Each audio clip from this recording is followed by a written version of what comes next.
Vamos continuar aqui. Continuar não, que eu não falei nada no primeiro bloco, né? Não atendi ninguém. Você fala demais, Christian. Aí não dá tempo de atender os e-mails, as cartas. Ele disse, prometeu que vai ficar mais quieto, que ele vai falar menos da próxima vez. Olha, a Karina, lá de Guarantá, é isso? Guarantá do Norte, no estado do Mato Grosso. Ela escreveu assim: Padre Fábio, Deus me deu a oportunidade de ter uma filha, e quando ela estava com 1 mês e 3 meses, Deus tirou ela de nós. Eu preciso que o Senhor me dê uma direção para saber se é da vontade de Deus eu ter outros filhos. Karina, como é que a gente descobre a vontade de Deus na nossa vida? Através do bom senso também, né? O filho, engraçado, às vezes a gente interpreta o filho na vida de um casal como uma necessidade, né? É um dom. A maternidade é um dom, não é uma obrigação da mulher. Não é uma obrigação. Claro que quando você se casa para ter filhos. Mas muitas mães, muitas mulheres, têm uma dificuldade enorme de ficarem grávidas, porque elas interpretam a gravidez, a maternidade, como uma obrigação e não como um dom. Por isso, Karina, que essa sua pergunta é tão difícil de ser respondida. Sua filha, infelizmente, faleceu, você não teve a oportunidade de criá-la, né? Não acredito que Deus tenha tirado, não. A vida é assim mesmo, nós somos criaturas, nós adoecemos, nós morremos. E é claro que esse é um alento. Eu sei que é um conforto para o coração da gente pensar, Deus me tirou. O que Ele dá, tudo que nasce um dia morre. É claro que a gente não gostaria que morresse tão cedo, a gente gostaria que todo mundo morresse velhinho, doente na cama em casa, né? Sem aquelas aparelhagens de UTI horrorosas, estendendo uma vida que nem é vida mais. A gente gostaria que todo mundo que a gente ama morresse lá com 100 e poucos anos e apagasse como se apaga uma vela, sem sofrimento, mas não é assim. Então, quando a gente usa essa expressão, Deus tirou minha filha, pode até parecer isso cruel aos ouvidos de quem escuta. Meu Deus tirar uma filha que a gente tanto ama, é igual aquele casal lá de Patos de Minas, que a filha morreu afogada na piscina da casa. Quando encontrei aquele casal, você não faz ideia do tanto de sofrimento que existia dentro deles. E é claro que existe ainda hoje. Mas Deus vai curando.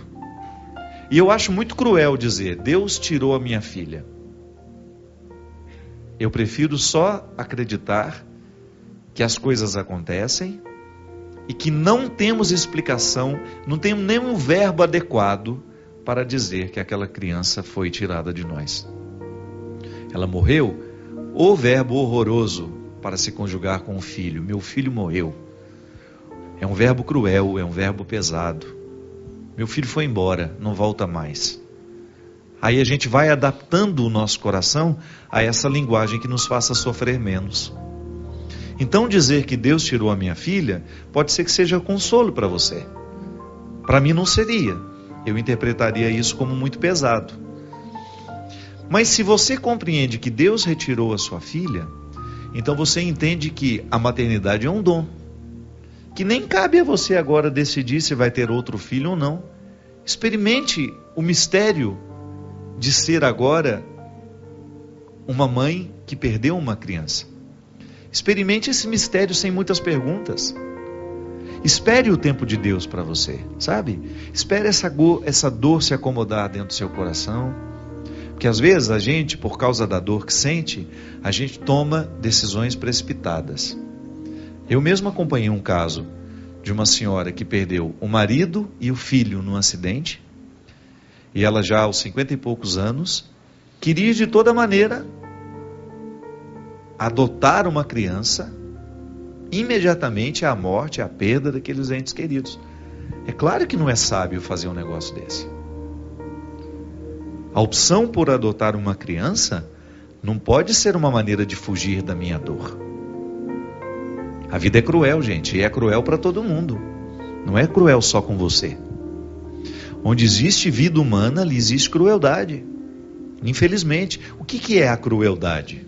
Vamos especificar isso, né? Para não dar a impressão que Deus está sendo cruel com a gente. Porque definitivamente eu serei sempre um defensor de Deus. Eu não acho que Deus mata a gente, eu não acho que Deus mata os nossos filhos, eu não acho que Deus nos manda doença para nos ensinar nada. Eu acho que Deus sempre quer o bem da humanidade, o amor, a beleza, a bondade. Agora, ao entregar a obra criada a uma regra interior e livre, que existe dentro de cada condição criada, nós estamos sujeitos às leis da biologia. Você imagina se Deus ficar interferindo em tudo o tempo todo? Ele retira a liberdade do mundo, né? Mas tá bom, a gente acredita que quando a gente reza, Ele nos atende. Eu não estou entrando nesse mérito. Eu estou só dizendo que quando uma coisa ruim acontece conosco, não cabe perguntar por quê. A vida, quando ela é cruel com a gente, porque ela tem uma dimensão cruel, sim, eu preciso ser capaz de assumir aquela minha dor, olhar para ela com muita maturidade, esperar o tempo para que isso fique harmonizado dentro de mim e depois decidir. Não é sábio, depois de perder o marido e o filho num acidente, que eu saia correndo para adotar uma criança como se eu pudesse substituir a dor sentida por uma criança. É possível que eu jogue sobre esta criança um fardo tão terrível de ser levado, que eu vou ser cruel com ela também. É que nós temos medo. Nós temos medo da solidão. Nós temos medo do impacto que os acontecimentos ruins causam na nossa alma.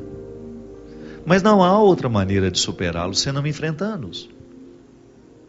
O ser humano, minha gente, ele tem uma capacidade de superação impressionante. Chamam isso de resiliência, né? Eu já expliquei isso aqui. Resiliência é uma palavra que você já deve ter escutado. E se não escutou, escute agora e incorpore ela no seu dicionário, que é uma palavra bonita, não é? Resiliência. Sabe de onde vem essa palavra? É da física. Você já viajou de avião? Você já observou que quando você está com uma garrafa de água, plástico, dentro de um avião, e ele começa a descer, essa garrafa murcha? Ou então você está lá no alto de uma montanha, você desceu aquela montanha, está indo para a praia, está indo para Ubatuba, 4 horas de trânsito, 6 horas e meia, 21 horas de trânsito, quando você está no final do ano. Você desce, quando você está chegando lá, que você saiu de uma altitude e chegou numa região mais baixa, você percebe que a sua garrafinha de água mineral também sofreu uma modificação, da mesma maneira como a gente percebe quando a gente desce de um avião. Isso chama-se resiliência, que é uma capacidade que um material tem de se adaptar à pressão atmosférica. Não é interessante isso? Aí você retira esse conceito da física. Você conhecia esse conceito, Clício? Você aprendeu isso quando você era aluno? Não. Eu não lembrava disso, não. Padre Jonas? É numa pregação. Eu tive contato com o termo resiliência, deve ter uns 10 anos, e não foi através da física. Já foi sendo aplicado na dimensão humana, psíquica, que nós temos de nos adaptar às pressões. Então, o plástico, a garrafa plástica, se adapta à nova pressão atmosférica. E depois ela volta ao normal à medida em que já está no ambiente. Quando ela já foi recolocada no normal da vida. Aí você entende que nós precisamos passar pela mesma modificação. É igual o inverno. Nós estamos numa época muito bonita. Se você sobe a Campos do Jordão, você vai ver que as árvores estão todas nuas. Caíram as folhas. Porque não é tempo de vaidade. Se aquela árvore quiser sobreviver, ela não pode insistir em manter as folhas verdinhas. Não é interessante demais isso? A sabedoria vegetal, a resiliência, a capacidade de se adaptar daquele ser vivo, está demonstrado na nudez. Você olha para aquela árvore e você até tem a tentação de pensar, morreu, acabou. Pode descer o machado nela aí que não serve para nada, vamos fazer lenha. Mentira. Aquela árvore com aspecto de morta, se você chega lá, final de agosto, início de setembro, você vai ficar surpreso. Por que eu falo Campos do Jordão? Porque é um lugar onde as estações podem ser vistas. Pode ser que na sua cidade você não perceba o outono, pode ser que na sua cidade você só perceba verão e inverno. Nesses lugares mais altos, onde o clima está mais preservado, você tem condições de identificar as 4 estações. Aí quando você chega final de agosto, início de setembro, aquelas árvores já estão todas renovadas. Aquilo que parecia morto está cheio de vida agora. Por quê? Porque houve a obediência sistêmica biológica de deixar cair as folhas para que as raízes continuassem irrigadas. A árvore é sábia. Para que eu vou alimentar as minhas folhas se eu estou com pouco recurso? Então eu vou alimentar aquilo que realmente me mantém vivo. O que mantém uma árvore viva? São as folhas ou são as raízes? São as raízes. Então ela não vai dispensar energia, ela não vai desperdiçar energia. Ela vai lançar todos os recursos nas raízes. E não alimentando mais as folhas secam e caem. Minha gente, nós precisamos fazer a mesma coisa toda vez que nós somos visitados pelos invernos da vida. A gente precisa se concentrar no essencial. O que nos mantém de pé? Aí você começa a elencar, você vai riscando as bobagens que nós vamos assumindo ao longo das nossas vidas. O que nos mantém de pé? São os compromissos sociais? O que nos mantém vivos? São as festas que a gente participa? Tudo isso é importante quando nós temos condições. Se você passa por uma dificuldade financeira, por exemplo, você tem que cortar custos. Não é assim que funciona? Porque se você não corta custos, você vai à falência. Ah, tudo bem, eu tinha condições de ter um jardineiro, eu tinha condições de ter uma pessoa que me ajudava na cozinha e eu tinha uma arrumadeira. Aí de repente seu marido perde o emprego ou reduz o salário dele, você vai ter que fazer uma redução. É a resiliência dentro do contexto familiar, é a gente ser capaz de se adaptar às novas condições financeiras. Na nossa vida espiritual afetiva é a mesma coisa. De vez em quando nós somos abatidos pelas dificuldades e nós precisamos viver a resiliência. E é por isso que eu dizia, Karina, que se você não é capaz de administrar esse tempo de dificuldade na sua história pessoal, perde uma filha, precisa readaptar a sua vida, você precisa reassumir a sua vida. Então isso não é a hora de perguntar se precisa ter outra filha ou não. Você precisa reconstruir o seu coração. Da mesma maneira como aquela mulher, não era momento de querer adotar uma criança. Era momento de colocar o coração em ordem para que depois, ao adotar uma criança, ela esteja em condições de cuidar daquela criança. Porque senão ela traz essa criança para dentro da casa dela, ela vai se apegar de maneira tão desordenada a essa criança, que ao invés de amá-la, ela vai querer possuí-la. E isso não é sábio. O filho não é a minha posse. Eu não posso olhar para o meu filho como lugar onde eu sacio as minhas necessidades humanas. O filho é um dom. Está separado de mim. Eu vou cuidar, eu vou educar, eu vou amar, mas vai chegar um momento que aquela porta vai se abrir e ele vai embora. Ele é dom. E tudo que nos é dado, um dia também nos é tirado pelo próprio movimento da vida. Não é porque Deus é cruel. Não, é porque é um movimento natural da vida.